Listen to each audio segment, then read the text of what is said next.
یہ ایک خط ہے میرے پاس کہ چہرے کے غیر ضروری بالوں کے لیے میں نے خود آزمایا.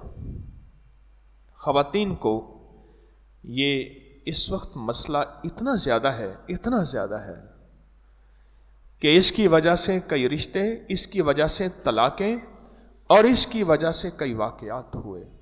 یہ مسئلہ خواتین کا اتنا زیادہ ہے. اس کے اسباب: سر سے چادر کا ہٹنا،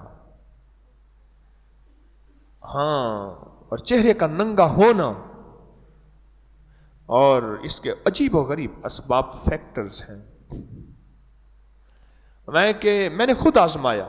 یہ خاتون کا خط ہے، میں پڑھ کے سنا رہا کہ اللہم انی اعوذ بک من الخبث والخبائث. صبح شام ایک تسبیح چہرے کے غیر ضروری بالوں کے لیے. کہا کہ میں جب بیت الخلاء میں جاتی ہوں اس دعا کا اہتمام کرتی ہوں، ایک تو، اور دوسرا ایک تسبیح صبح شام کس کی؟ بیت الخلاء کی دعا کی.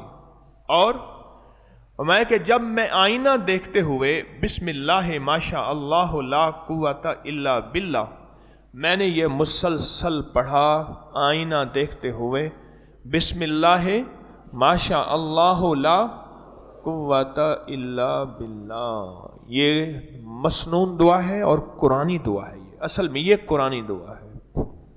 ماشاء اللہ لا قوت الا باللہ کون سے پارے میں ہے؟ یہ قرآنی دعا ہے، 15ویں پارے میں. کون سی سورت میں؟ سورت کہف میں. کہنے لگے میں نے یہ اعمال کیے، میرے بال بہت کم ہو گئے اور میرا روگ بہت زیادہ مجھ سے چلا گیا، ختم ہو گیا.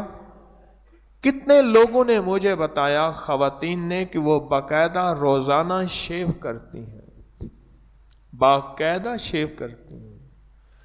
یہ روگ بڑھتے چلے جا رہے ہیں. غیر ضروری بالوں نے، جہاں کریموں نے، شیمپو نے، کاسمیٹکس نے اور میک اپ نے بہت ہمارا نقصان کیا، وہاں ننگے سر اور ننگے چہرے نے نقصان کیا اور مصنوعی غذاؤں نے نقصان کیا. ایک تو ان پہ احتیاط کریں، اور دوسرا اس کا طریقہ یہ بتایا کہ جب بھی بیت الخلاء جائیں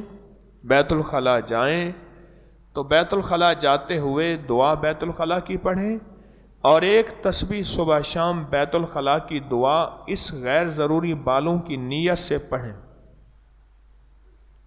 اور جب شیشے کے سامنے کھڑے ہوں تو پڑھیں بسم اللہ ماشاء اللہ لا قوت الا باللہ، کیونکہ اس دعا کے بہت فائدے ہیں.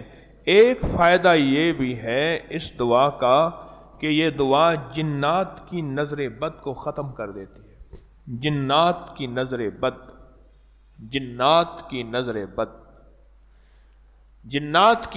بد اس سے یہ دعا اس کو توڑ کے رکھ دیتی ہے. آپ محسوس کریں، بعض اوقات آپ کرتے ہیں، کہنے لگے مجھے فلاں بندے نے دیکھا تھا، ہھوک لگائی تھی اور یہ ہو گیا، فلاں سے ایسا ہوا، یہ ہو گیا. یہ بتائیں، بندوں کو دیکھتے ہیں، کبھی جنات کو بھی دیکھا؟ ان کی نظر بد بھی نہیں دیکھی. جنات بھی اندیکھے، ان کی نظر بد بھی اندیکھی. اور جو جتنی بڑی طاقتور چیز ہوگی اس کا وار بھی اتنا طاقتور ہوگا. کیا خیال ہے؟ ہوگا یا نہیں ہوگا؟ اس کا وار بھی اتنا طاقتور ہوگا.